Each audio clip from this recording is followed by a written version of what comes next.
Excellent week-end à tous et à toutes, bienvenue à ces Magic Info.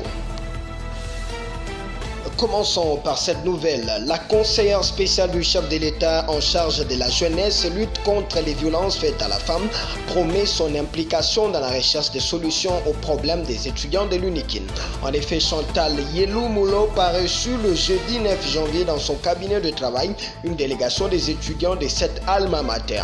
Signalons qu'après l'évacuation de ces étudiants de leur résidence estudiantine, beaucoup d'entre eux ne savent à quel sens se vouer. Ils disent n'avoir pas où aller car ils n'ont pas de famille à Kinshasa. Autre chose à présent, le commandant de la Légion pire de la police nationale congolaise, le général Elvis Palanga Nawej, a écopé de 20 ans de prison après avoir tiré sur un des policiers à Kasangulu dans le Congo central.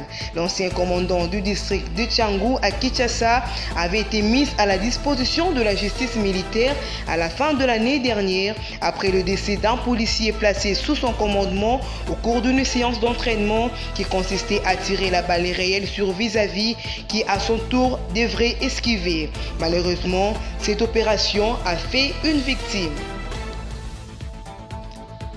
Parlons sécurité, le fonctionnaire délégué du gouverneur de province en commune rurale des Mangorojipa alerte sur les enlèvements des civils par un groupe de Maïmaï en secteur de Bapéré, territoire de Lubero au nord Kivu.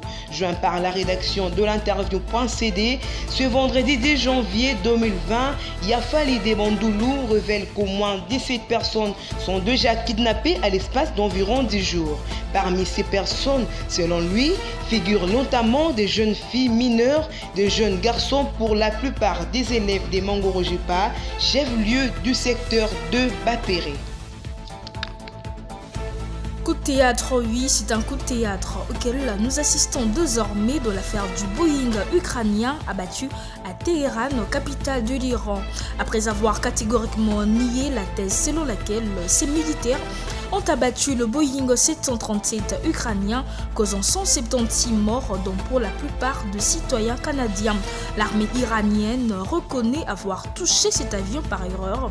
Elle explique que ce Boeing a été pris pour un avion hostile suite au fait qu'il survolait une zone située à proximité d'un site militaire sensible appartenant aux gardiens de la Révolution, une organisation paramilitaire iranienne.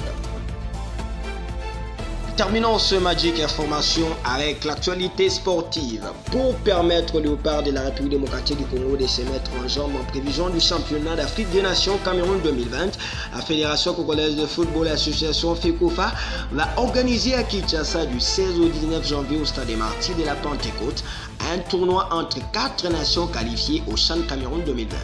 Baptisé Tifoko, tournoi international de football de la RDC, ce tournoi verra la participation outre la RDC des équipes comme la Côte d'Ivoire, le Congo-Brazzaville, la Guinée. Le calendrier prévoit les duels République démocratique du Congo contre Congo-Brazza et Côte d'Ivoire contre la Guinée de la première journée. A noter que ce tournoi servira sans doute de sparring partenaire pour les Léopards A qui préparent le CHAN Cameroun au mois d'avril prochain. La liste des sélectionnés de Christian Sengibiembe est attendue incessamment. C'est la fin de ce Magic Info. Merci à vous mesdames et messieurs de nous avoir suivis. Portez-vous bien chez vous.